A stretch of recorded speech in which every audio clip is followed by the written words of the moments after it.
So Washington was in a way, he was an indispensable man. Some of the things that he believed and experienced, and then he brought with him as president and, of course, as a commanding general. He was very, very valuable. Most believe, and many have even said, that he was indispensable to the cause for independence. That had he not been there, there really wouldn't have been anyone that could have carried the cause ahead with so little personal approval and personal denying himself. That Washington really was a indispensable person. Thomas Flexner, a historian, has written a book, Washington, the Indispensable Man. So one of the things that he did, of course, was far-sighted, was the Fairfax Resolves in 1774. This meeting, which declared these resolutions stating that the colonists should be free, they should have their rights recognized. It was a resolves that were sent, a document that was sent to King George III, and Washington actually was the person who chaired the meeting, who called for the meeting, and was the leading advocate there in Fairfax County. You can see these resolves today in the Fairfax County Courthouse. Actually, it's the Alexandria Courthouse down in Alexandria, which back then was part of Fairfax County. Several people, however, when he was a commander-in-chief, wanted to oust him. They saw that he was not a successful general. He lost almost every battle. He maintained an army in the field, but they were impatient for victory. Several wanted to replace him with General Gates. And so a number of people from Congress, Dr. Benjamin Rush, General Mifflin, General Conway, all conspired and began talking about a cabal, C-A-B-A-L, the Conway Cabal. And this was a cabal is something that is used to oust a person from their office. One letter that went back and forth fell into the hands of Patrick Henry. And Henry, the governor of Virginia, sent it to Washington. Washington then sent a letter to General Conway on November 9th, 1777. And in this letter, he stated very clearly that he knew of this attempt. But I want you to hear how he handled this and hear how he amazingly healed this rift. He patched this rift. He sent a letter to Conway in which he said, quote, "Sir, a letter which I received last night contained the following paragraphs. In a letter from General Conway to General Gates, he says that, quote, a great and good God hath decided America to be free, or the general and weak counselors would have ruined her long ago," unquote. I am, sir, your humble servant, George Washington. Well, that's about the world's shortest letter. And his letter just showed that he understood there was a cabal against him. Conway began to sweat. Every one of the cabal apologized, went to Washington, apologized, and George Washington never took it out on any one man for this cabal. But he used each of them and their talents for the country. You see, Washington understood people, and he was not above, he was above, really, being personal, and he could lead them. And so they recognized this. They saw he was a sacrificial person. He set an example of discipline for the men. tremendous obstacles that he encountered. And so in discipline, he was emphatic about drill. He was emphatic about the need for chaplains and the need to make them into seasoned troops. He had very limited authority to impose the discipline himself. About 40% of the colonies were for the British. They were really pro-British. And we know that at best, there were about 35% of the colonists that were patriots. About 35% were pro-British, and the other third was neutral. And they kind of shifted back and forth depending on who was controlling the area that they lived in. So the population of the colonies at the time he took command was 2.5 million. So figure half of the people were women, and the rest were men. So roughly 1.25 million and a quarter were men. But there was no age limit on the army. They could be 16 years to 60 years. So if you then figure about 5 of 7 males were of the draft age, that would give a total figure of about 892,000 effectives, minus 40% who were pro-British, leaves us about 535,000 able men who remain. But then there were neutrals who waited to see which side were winning. And about 25%, 30% of the population. So you do the math, therefore, we have about 235,000 remained. So Washington never had an army over 25,000 men. And usually he had a much lower figure of anywhere from 3,000 to about 15,000 men. And so at Brandywine, he had the largest force he ever took in a battle, 15,000 men. And it was clear that he had very, very low numbers of recruits. Without him, there would clearly have been no United States.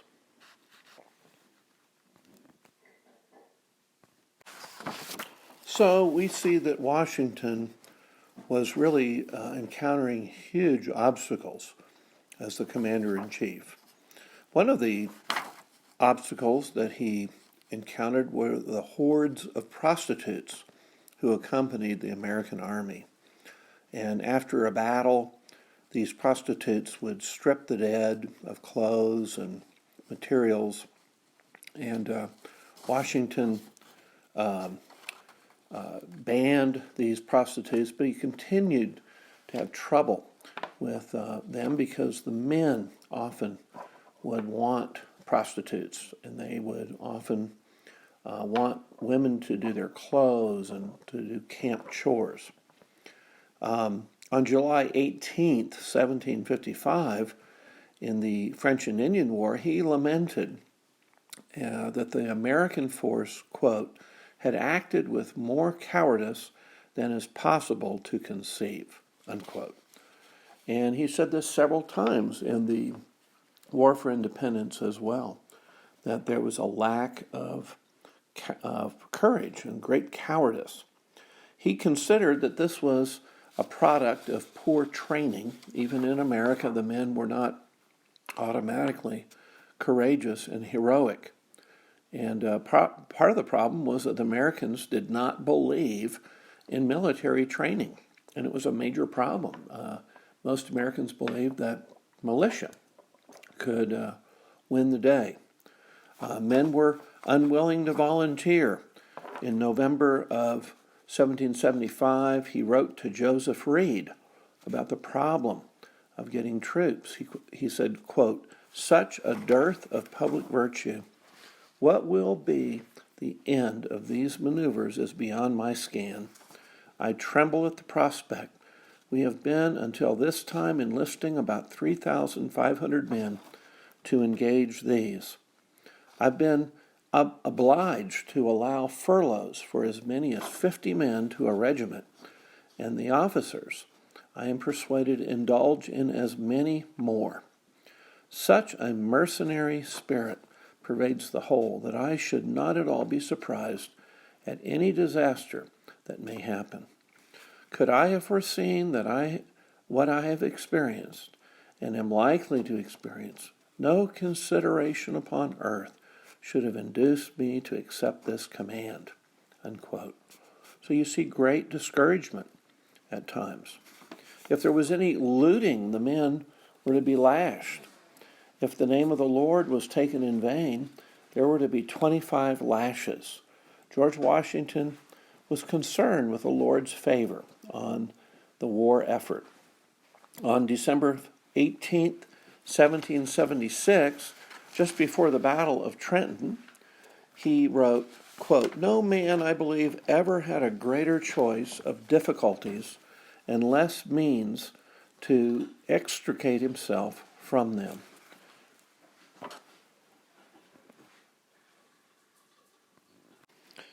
Again, we can sense his frustration and the just great consternation that he felt. He said that, however, under the full persuasion of the justice of our cause, I cannot entertain an idea that it will finally sink, though it may remain for some time under a cloud. Unquote. He had a very poorly equipped army.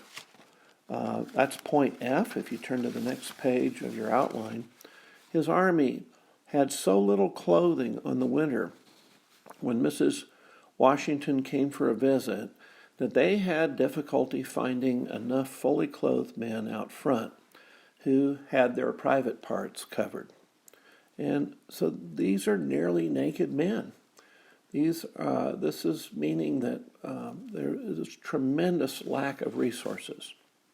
At Valley Forge, Dr. Waldo, who was the Army physician, said this. He said, quote, he wrote this in his journal. He did not speak this, but he said, here, quote, "Here comes a soldier whose bare feet are seen through his worn-out shoes, his legs nearly naked from a tattered remnant of an only pair of stockings, his breeches not sufficient to cover his nakedness, his shirt hanging in strings, his hair disheveled, his face meager, his sole appearance pictured as a person discouraged. He comes and cries and weeps with an air of wretchedness and despair." Unquote. So Congress had neglected to vote for supplies, and this happened over and over again a number of times. At Valley Forge, there was often nothing that was given to them. Therefore, they would go out and rob to meet their needs. But by dedication, by patience, by insistence on discipline, George Washington saw the army welded together. In fact, it was at Valley Forge where this finally came together. George Washington, when he was faced with an army rebellion near the end of the war, he searched he was on a porch, and the Pennsylvania regiment had decided to demand pay or leave. And so he searched for his glasses case. He went to his pocket, and as he found them, he started to put them on, and he said, quote, "I have grown old in my country's service, and I'm not about to destroy it now." Unquote. And this broke the rebellion. You see, the men knew that he was the one who created the United States. There was no question who would become the first president. He was, as Richard Henry Lee later said at his eulogy, "first in war, first in peace, first in the hearts of his countrymen." Washington demonstrated humility when he accepted the command of the army. If you look at point 10 on your outline, he said, "I do not think myself equal to the command I'm honored with. From the day I enter upon command of the American armies, I date my fall and the ruin of my reputation." Unquote. Very humble attitude. He accepted this, but expressed real reservations about his ability to the Congress. So he warned that there could not be morality without religion. In his farewell address, he said, quote, "Of all the dispositions and habits that lead to political prosperity, religion and morality were indispensable supports. Reason and experience both forbid us to expect that national morality can prevail in exclusion of religious principles." Unquote. Point 11 in the outline states his great support of education. In fact, he believed in schools, he believed in Christian schools. In his will in Fairfax County Courthouse, he left a generous sum of money to a private academy in Alexandria. He felt that education was basic to our future, to prepare ourselves to resist the invasion of foreign ideas. So he saw patriotism, education, and religion intertwined and dependent upon one another, particularly the foundation of religion and a belief in God, a desire to honor God and serve Him. So, was he a Christian? Well, Ezra Stiles, the president of Yale College, before the General Assembly of Connecticut on May 8th, 1783, right at the time the peace treaty with England was signed, he said this, quote, "Never was the possession of arms used with more glory or in a better cause since the days of Joshua, the son of Nun. O Washington, how do I love thy name! How often have I adored and blessed thy God for creating and forming thee, the great ornament of humankind, upheld and protected by the omnipotent, the Lord of hosts. Thou hast been sustained and carried through one of the most arduous, most important wars of all human history. The world and posterity will with admiration contemplate thy deliberate, cool, and stable judgment, thy virtues, thy valor, and heroic achievements, as far surpassing those of Cyrus, who the world loved and adored, beloved and shielded by the great Melchizedek, the King of righteousness, as well as peace. Thou hast triumphed gloriously, and now that our warfare has ended, do thou, O man of God, greatly beloved of the Most High, permit a humble minister of the blessed Jesus, who, though at a distance, has vigilantly accompanied thee through every stage of thy military progress, has watched thy every movement in danger with heartfelt anxiety and solicitude, and who has set fervent wishes for thy safety and success, has not ceased day and night to pray for thee and to commend thee and thy army to God. Rest and flourish. May a crown of universal reverence and honor be upon thy head until, by the divine Jesus, whom thou hast loved and adored, and of whose holy religion thou hast not ashamed, thou shalt be translated from a world of war to a world of peace, liberty, and eternal triumph. And that's how so many felt about him. Well, was he a Christian?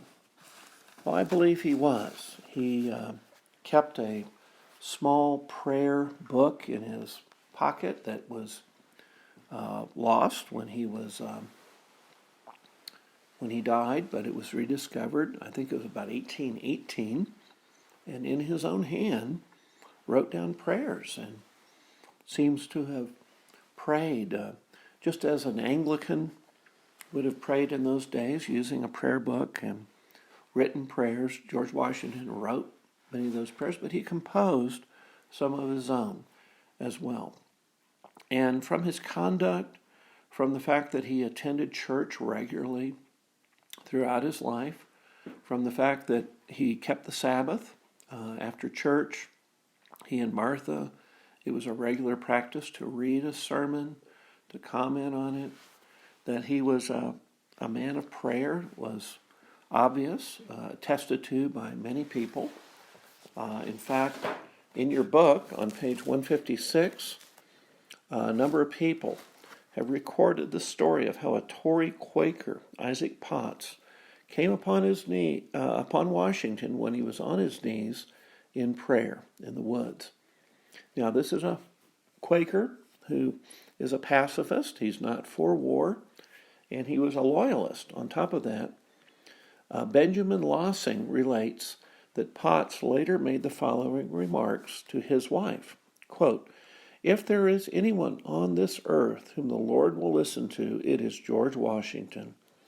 And I feel a presentiment that under such a commander there can be no doubt of our eventually establishing our independence, and that God, in his providence, has willed it so." So many people saw him at prayer. He regularly attended church divine service in his tent every morning and evening, and this seems very fervent in his prayers. General Knox, who later became the Secretary of War in Washington's administration in 1789, he saw the general praying many times throughout the war. So I think there's a tremendous amount of evidence. Only God knows for sure where a person's heart is, but if the actions of a person are determined by the heart, it seems that the actions were very noble in Washington's life, almost to a fantastic degree. And I would say, as I've studied, I believe he was a Christian. He knew Christ. He trusted not in his own merit, but in the merits of Jesus, that Jesus had done these things for him, and he accepted them in faith. So, a fantastic father of our nation. I can't imagine, I don't know of another godly person such as this who is a father of a nation. And so I think in many ways, he was the man for the hour. Thank you for your attention. God bless you.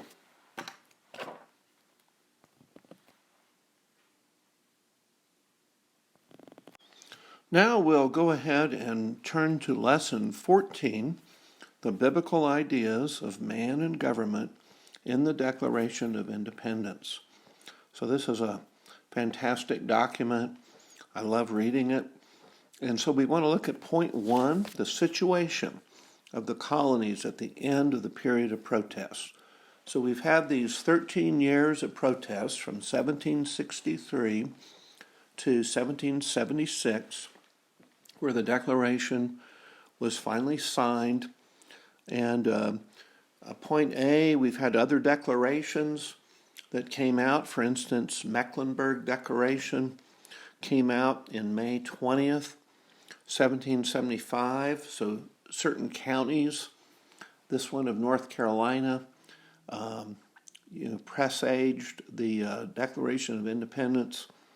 And there was great amount of reasoning for the separation from Britain, particularly among the committees of correspondence and the work that they had done and carried out through the calling, I believe, on Samuel Adams and those that saw that there had to be a unity that was building throughout the colonies. So this reasoning came upon so many people, and then, of course, Common Sense, read by 300,000 people in January of 1776, was sort of the crowning, blow to the idea that George was a good guy. George III was a good guy. He was certainly acting as a tyrant and now was no longer protecting the colonies as they issued the Prohibitory Act in January of 1776. So we have the Declaration of Independence, and point A on that sheet I've given you says that on June the 7th, 1776, Richard Henry Lee of Virginia moved a resolution before Congress. And in this resolution, and you saw it in the movie that we viewed last class, he stood up and said that these united colonies are, and of right, ought to be free and independent states, unquote. So you saw that just at the end of a very long debate, they decided to form a committee, and it was left to John Adams to form this committee to write the Declaration. And so the committee had 5 members. Thomas Jefferson of Virginia was very erudite and very learned. He was also a tremendous writer. Benjamin Franklin of Pennsylvania, a printer, a very wise man, the oldest member of the Continental Congress. This is the Second Continental Congress, meeting in 1776. Then there was John Adams of Massachusetts, a lawyer who was a great patriot, very learned, again, very studied in civil government and the defects of the documents that had governed the nation, and particularly very studied on the impacts of this period of protest. Robert Livingston, a person who's less well known, was chosen from New York. And New York was a very important state. The Hudson divides the country, splits New England off from the middle colonies, and it was deemed that there had to be someone from New York. And Livingston was a very studious man and a good pick. The 5th person was Roger Sherman from Connecticut. Sherman was a pastor and a very wise person. Connecticut was the colony that was known to have the first constitution in America, and that being the Fundamental Orders of Connecticut, 1638. And so Sherman was a great pick. And so you see there's sort of a picking here, a very strategic picking, regional balance. You can see that really none of the far southern colonies, Georgia, South Carolina, North Carolina, had no one. But Virginia certainly had an able voice. And John Adams asked Thomas Jefferson to write the document. We're going to stop here, and we'll continue this next week. And I will be sending this document to you, lesson 14. And so you can look for that as an attachment to an email. Thank you, and God bless you.